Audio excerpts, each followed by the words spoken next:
RCN. Le son de la différence. De l'invité, Chaba Samari, responsable d'agence adjointe d'Alaxou. Bonjour. Bonjour, merci de m'accueillir. Je t'en prie, c'est un vrai plaisir. Et Aurore Martineau, salut. Bonjour, merci de m'accueillir. Tu es médiatrice auprès de Bachigère. Voilà, c'est ça. Alors, est-ce qu'on dit médiatrice ou agent de médiation? Attention. Médiatrice. On dit médiatrice. Agent de médiation, c'est médiatrice, c'est plus chouette. C'est plus chaud. Voilà, exactement. Alors, on va parler proximité, on va parler gestion, médiation, puisque médiatrice, une des réponses possibles du bailleur social, quel qu'il soit, face à la difficulté du vivre ensemble. Alors, j'aime pas beaucoup le mot vivre ensemble. Vous avez une autre proposition pour moi? Tu vois, pour moi, c'est des mots du vivre ensemble, comme ça, des mots galvaudés, alors que ça a une véritable signification, c'est vivre ensemble.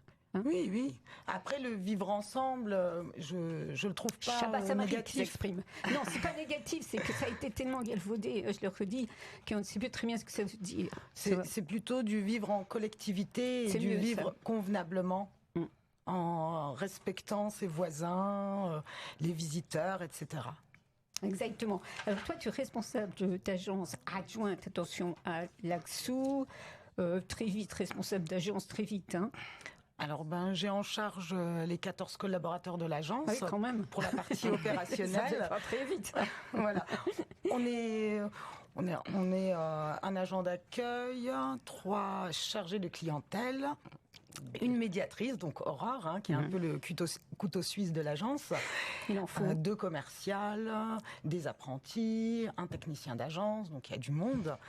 Et donc sur le quartier Lac-sous-Province où intervient régulièrement tous les jours Aurore, c'est là où on a le plus de déménagements actuellement, puisqu'on est sur le programme NPNRU. Exact. Voilà, oui, aussi, effectivement. Il va y avoir des démolitions imminentes et nous avons des gros programmes de rénovation urbaine en cours. Alors malgré cette pandémie, les travaux courent tout le temps. Oui, les travaux continuent, bien entendu, dans le respect des règles sanitaires, évidemment. Mais effectivement, ça rajoute quelques difficultés. Pas qu'un peu. Ouais. On travaille des travaux en milieu occupé. Donc là, Aurore intervient directement sur l'immeuble Printemps-Automne, où on rénove les logements, mais on prend la peine de déménager les habitants au fur et à mesure de l'avancement des travaux dans des logements qui sont déjà rénovés pour ceux qui veulent rester dans le même immeuble. Ah, voilà. Donc Aurore intervient en tant qu'accompagnatrice, médiatrice, pour que ces déménagements se passent dans les meilleures conditions qui soient. Mais ça ne doit pas être évident en ce moment, c'est sûr, mais c'est pas évident de toute façon, même avant la pandémie, de gérer autant de gens. Alors c'est sûr que tu n'es pas toute seule. En fait, quel que soit le bailleur social ou bailleur tout court, c'est une équipe. Oui, c'est exactement ça. Tu parlais du couteau suisse, c'est un sacré compliment. Quand tu parlais d'Aurore Martineau, voilà, mais c'est autrement, ça ne pourrait pas marcher. Exactement. Chacun Sans sa Aurore, fonction. Le travail serait beaucoup plus compliqué. Et dis donc, Aurore va demander de l'augmentation parce que là, on te demande avant. C'est toujours de la bonne humeur, ces émissions-là, il le faut. Il faut toujours ramener du sourire à des positions qui ne sont pas faciles quand même, parce qu'être médiatrice sur les quartiers, ça doit être un sacré boulot et tu vas nous expliquer tout ça. Alors dis-moi, c'est toi, Chaba, qui a pris Aurore en charge, qui l'a recrutée? Non, elle a été recrutée juste avant mon arrivée. Elle a été recrutée courant novembre et moi j'ai pris en charge l'agence début janvier. Donc j'ai eu le temps de la rencontrer en amont. Au moment de son arrivée, j'étais là. C'est ça. Ben voilà. Alors Aurore, est-il nécessaire justement d'avoir habité sur un quartier qu'on appelle habitat social, il faut faire attention à ce qu'on dit, ou pas? C'est important? C'est important parce qu'on a la sensibilité du quartier, on connaît leurs humeurs, leurs petites sensibilités et on peut jouer avec. Et ça facilite le travail. Alors, parle-nous de ton parcours, parce que tu n'es pas arrivé comme ça à la médiation chez Bachigère, tu as un sacré parcours de com. Non, en fait, je suis passée par l'association Réciprocité, 2 ans, en insertion, et ça m'a fait un tremplin pour arriver chez Bachigère, avec mes armes. Avec tes armes. Quelles sont tes armes, mis à part ton sourire et ta volonté de bien faire? J'ai ma bonne humeur et je suis persuasive et j'essaye de mieux le faire le possible. Et mon empathie, c'est une grande compétence. Parce que tu viens de quartier, tu habites dans les quartiers, toi? Moi, je viens de Vendeuvre. J'ai grandi à Vendeuvre. J'ai pas habité dans les immeubles depuis toute petite, mais j'y traînais souvent. Ben oui, mais c'est formateur. Très, très, très. Il y a encore 50 ans, on appelait ça des cités. Maintenant, on habite autrement, mais c'est le même esprit, quoi. C'est de rencontrer des gens qui vivent en communauté, de plusieurs ethnies différentes. Donc, c'est pas du tout évident, quoi. Et tu as choisi ce métier-là, médiatrice, avec toute sa complexité. T'as pas eu peur de faire ça? Non, j'ai pas peur en soi. Dans la vie, j'ai eu plusieurs passages difficiles et il faut savoir aller de l'avant. Donc, je prends pas peur facilement. Fais pas peur. Non. Tu disais quelque chose de très intéressant, c'est ta vie, mais tu disais qu'en fait, tu n'as pas peur parce que dans ta vie, effectivement, il y a eu beaucoup de hauts et de bas, mais comme dans beaucoup de vies de gens, tu n'as pas peur d'en découdre avec les autres parce que tu as connu certains problèmes, comme on dira pas ici, ça regarde personne, et tu sais le mal que ça peut faire aux autres et comment leur répondre. C'est ça. Il faut savoir jouer avec leurs sentiments, les prendre, les écouter, et c'est le plus important. Parce que quand ils sont en stress dans un déménagement, il faut savoir comprendre leurs craintes, savoir leur expliquer le pourquoi du comment, et être patient. Et parce que ça se fait pas du jour au lendemain. Oui, justement. On parlait justement de ces difficultés d'approcher les habitants, qui ont toujours, quel que soit le quartier, je crois que c'est comme ça, qui ont toujours une crainte de l'individu qu'ils ne connaissent pas, surtout si tu ne résides pas sur le quartier. Donc tu leur fais pas 2 fois les sbroufs, tu le fais même pas une fois, quoi. Si tu promets, si tu écoutes, si tu es OK avec eux, carré avec eux, ça passe. Oui, ça passe, pas tout de suite, mais ça peut passer. La parole est importante avec eux. Il faut être transparent, il faut pas leur mentir, si on n'a pas de résultat derrière. Et ça, c'est pas simple parce que quelquefois, c'est Alors, dans un climat de confinement comme ça, les habitants, comment ils se passent? C'est difficile aussi pour toi. Alors, tu travailles à l'Axo, hein? Oui. Sur un quartier bien précis, sur des immeubles bien précis. Comment ça se passe? Ça se passe plutôt bien. Au début, ils étaient réticents avec ma présence parce qu'ils me connaissaient pas. Il y avait une autre médiatrice qui est en poste aussi avec moi. Ils la connaissaient plus, donc ils s'étaient plus enclins à lui parler. Donc moi, ils étaient un peu sur leur réserve. Et du coup, avec le temps, ils ont vu que voilà, ce que je faisais, je le disais. Et il n'y avait pas de je dis, mais je fais pas. Il n'y a pas d'acte derrière prouvé. Donc il faut prouver par ses actes. Et ça passe. Et quel est leur gros souci en ce moment? C'est l'incompréhension de ce climat politique, de cette pandémie. On est face à un mur, on ne sait pas trop quand ça va cesser. C'est compliqué.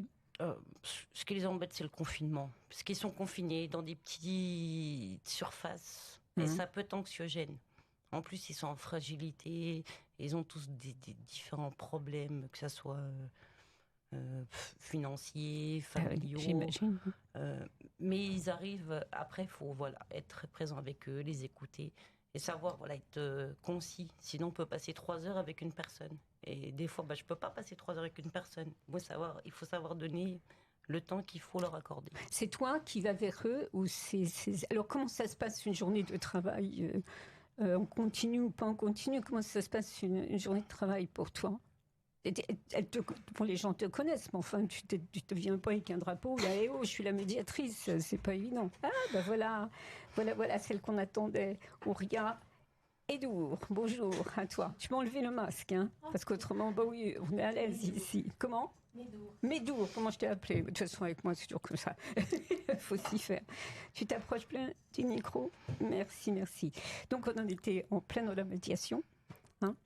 Donc, je continue un peu avec Aurore. Oui, donc, cette particularité du confinement, tu me disais, c'est confiné, mais tu n'étais pas forcément... Oui, tu es confiné, mais tout le monde est confiné. Je veux dire, c'est pas le problème, tu peux sortir l'après-midi te promener. C'est toi, qu'est-ce qui les embête là-dedans? C'est le principe d'être confiné. Non, c'est pas d'être confiné, c'est... Donc c'est la limitation de leurs droits, de la vie privée, de tout, de même nous, de nos libertés individuelles. Hein. Nous, on fait métro, boulot, dodo, 9h-17h, on rentre chez nous, on a 1 heure de liberté. Et on ne sait pas à quelle sauce on va être mangé ce soir. Et... Non, pas ici, c'est ça qu'on saura à quelle sauce. c'est toujours Alors, c'est pour ça que je disais, on est devant un mur et puis on ne sait pas demain, que ça change souvent, on ne sait pas. Donc c'est vrai que c'est pour certaines personnes, que ce soit sur quartier ou ailleurs, hein, peu importe, c'est anxiogène et c'est vrai. Seulement, comment tu le perçois? Est-ce que toi... Et vous deux, là, justement, tu peux répondre à cette question, Auria. Est-ce que c'est difficile de leur apporter une lumière, d'avancer avec eux en leur disant que bon, un jour ça se passera mieux, qu'en attendant, en attendant quoi? Qu'est-ce qu'on leur dit dans ces cas-là? Parce qu'on est aussi prisonnier de ça, donc qu'est-ce qu'on va leur dire? Je me vois bien une dame qui vient, alors, quand est-ce qu'on fait? Quand est-ce qu'on sort? On a l'impression qu'on est président de la République, on ne sait pas. Donc comment vous faites pour les rassurer? Parce que c'est être rassuré, en fait, c'est ça. Moi, je pars en leur accordant de la présence. Ils sont contents parce qu'on s'intéresse à eux. Ils ne sont pas dans leur petit coin. Et puis moi, j'ai ma bonne humeur et mon sourire. Même derrière le masque, ils voient la bonne humeur. T'as les yeux qui rigolent. C'est quand même. À moins que tu portes des lunettes de soleil, là, c'est raté, mais bon. Voilà, on leur a donné un petit moment de notre temps, et ça, un petit moment de leur temps, il y a beaucoup de personnes qui leur consacrent pas un petit moment de leur temps dans leur journée, et ça leur fait un petit rayon de soleil, ça leur fait oublier leur petit problème instantané. Je ne sais pas comment fait Ouria, mais moi, comme ça fonctionne. Comment elle fait? Elle fait justement Ouria. Alors, Ouria, tu travailles sur quelle ville, quel secteur? Bien devant. C'est sur Thionville. Thionville? Oui. Okay. Donc, voilà. Moi, par rapport au confinement, je pense que les problèmes s'amplifient. Donc, les gens voient les problèmes autrement et on a l'impression parfois d'être même dans une cour de récréation, parce qu'il suffit de peu pour que les gens viennent vous voir et vous disent moi, je ne supporte plus mon voisin, il faut le déloger. Voilà, c'est ça. C'est-à-dire que les problèmes qu'ils connaissent, que malheureusement, quand on vit les uns côté des autres, les problèmes de cohabitation sont très difficiles. Et ça prend une ampleur beaucoup plus grave en ce moment. Ça prend une ampleur, mais je pense qu'ils ont droit à l'écoute, à une écoute attentive tout de même. Encore plus. Encore plus, parce que, c'est vrai qu'on a l'impression qu'ils oublient quand même le Covid. Et la Covid, ils l'oublient complètement et ils ont une fixation sur le voisin, sur ce qu'il fait, sur ses pas, voilà.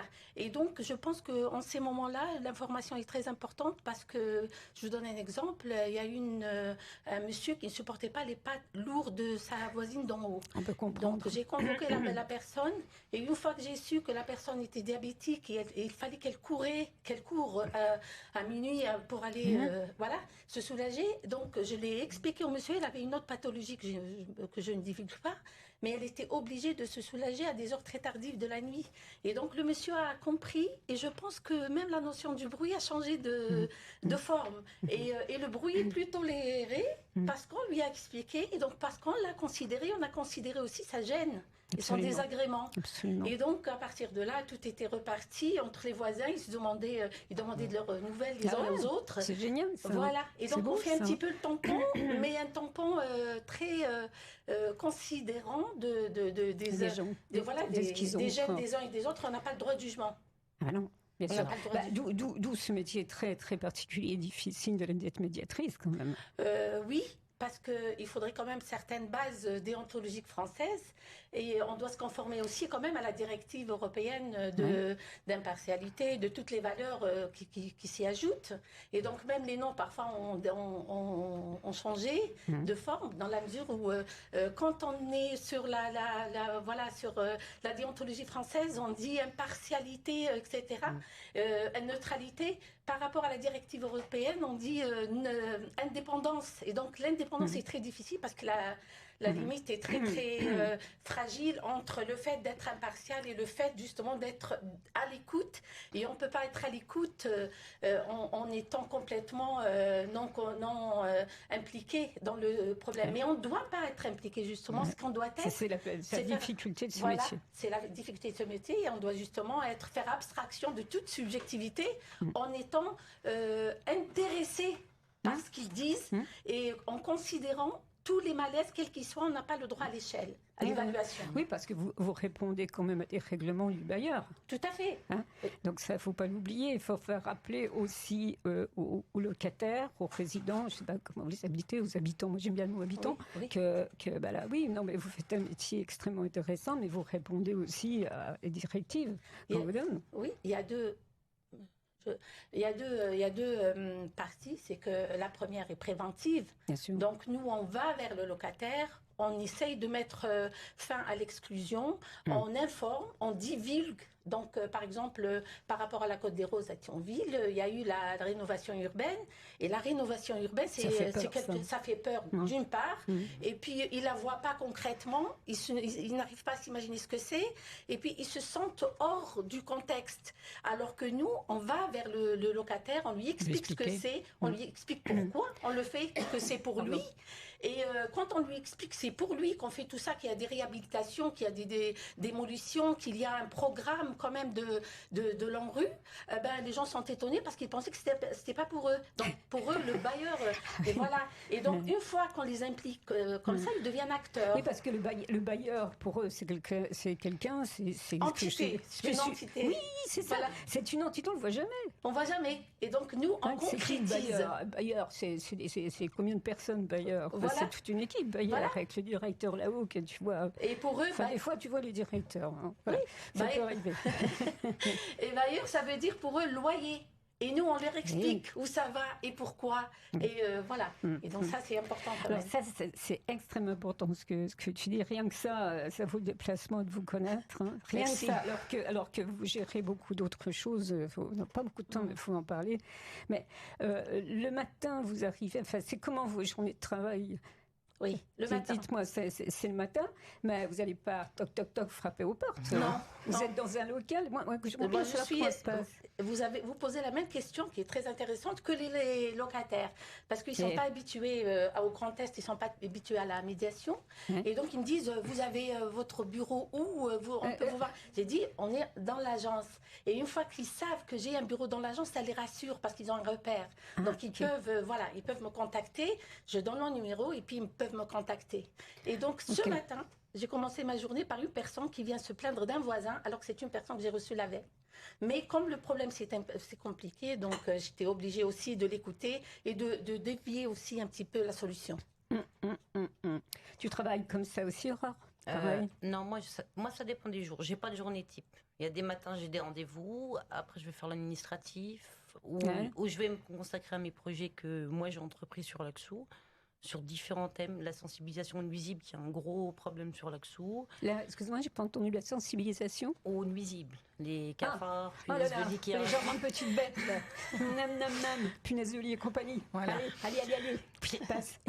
qui est un gros problème sur notre secteur. Ouais. Donc maintenant, avant le protocole punaises de lit qui est très lourd pour certains locataires et pour les mettre en compte, parce que c'est très dur, 4 rendez-vous sur 1 mois et demi. L'appartement, il faut le faire de fond en comble. Ils ont toujours une peur, ils disent que c'est leur faute, mais c'est pas forcément de leur faute. Une punaise de lit, on peut être dans un bus, on l'attrape. Non. Et dans les plus beaux hôtels, il y en a des punaises de lit. Auditeurs, entendez ça, que ça vous rassurera. Et je me consacre, donc je refais mes petits fichiers, comme ça, je sais où j'en suis dans mes petits dossiers. Ouais. Et je vais aussi à l'accueil des nouveaux arrivants de l'Axou, parce que nous, on a un problème aussi au niveau des nouveaux arrivants de l'Axou qui ne sont pas forcément acceptés sur le quartier. Et ça crée des problématiques pour leur expliquer, comme vous disiez au début de l'émission, de bien vivre ensemble. Voilà, des bonnes règles, parce que forcément ils disent oui, mais nous, c'était pas comme ça avant. On était du quartier, on se connaissait. Ce que vous mettez sur le quartier, ça nous convient pas. Voilà. Alors oui, parce que alors je ne sais pas quelle nationalité de ces personnes, peu importe, on va pas dire pas de discrimination, mais quoi qu'il en soit, il y a plusieurs nationalités de ces quartiers.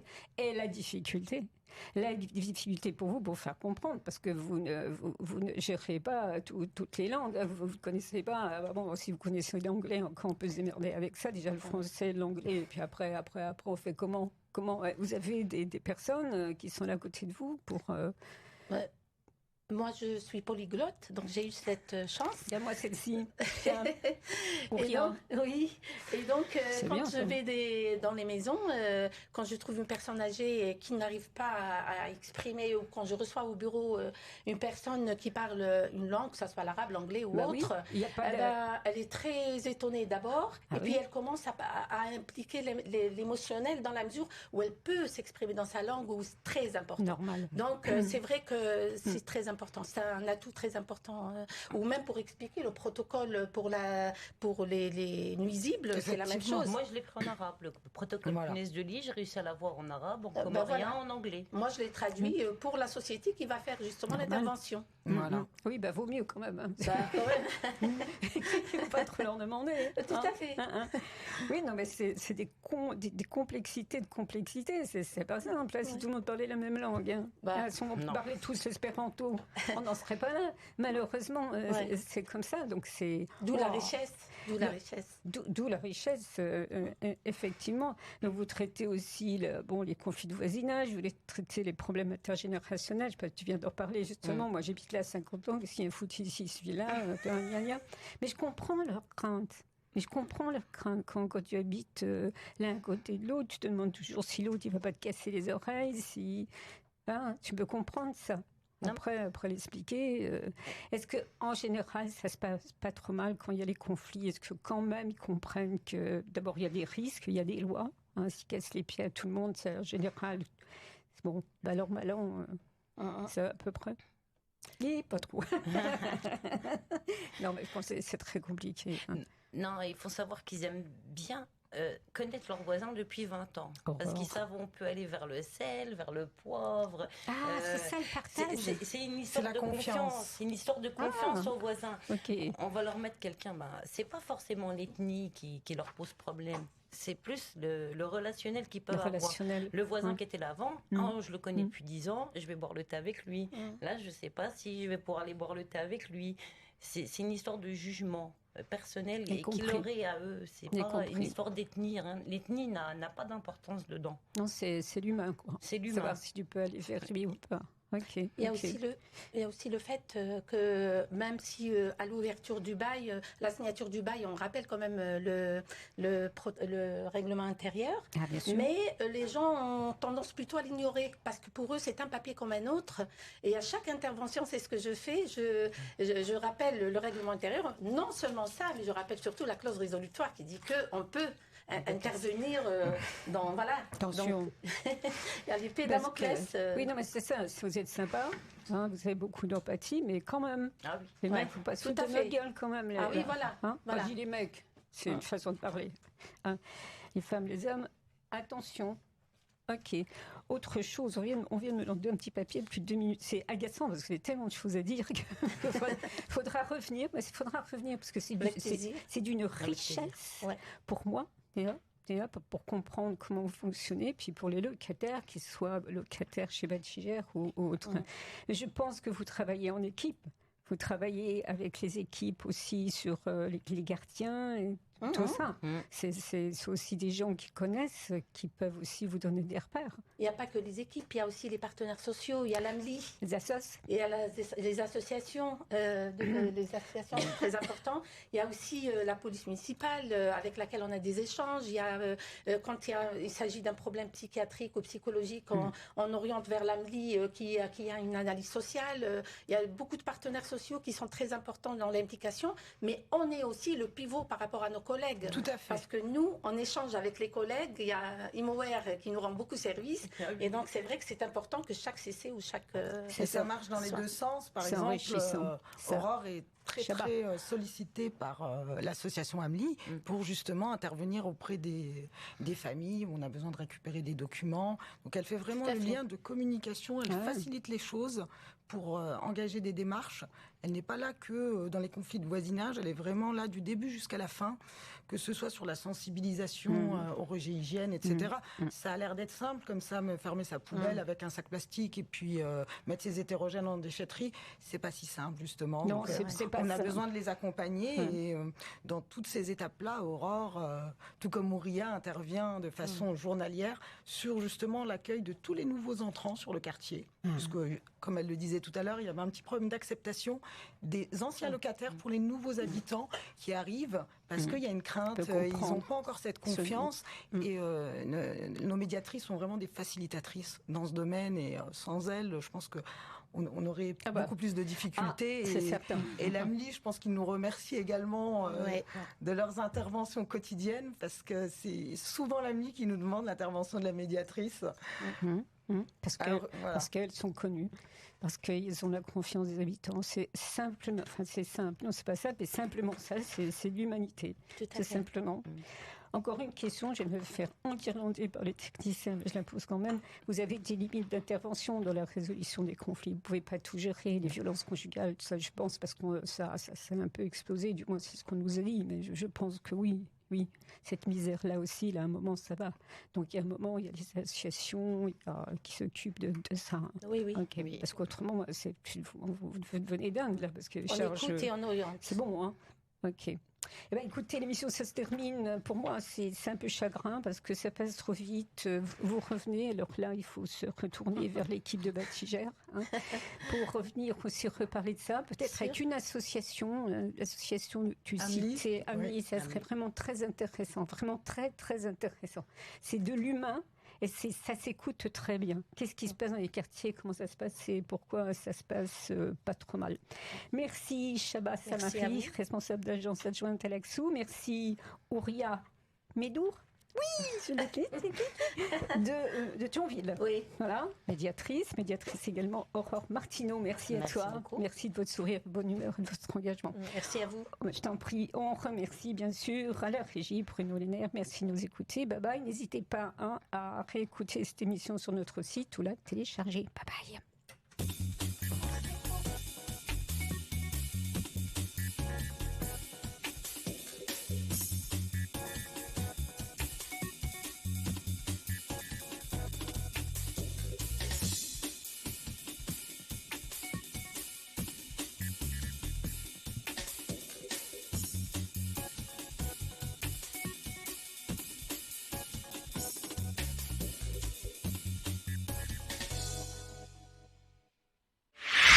RCN, www.rcn-radio.org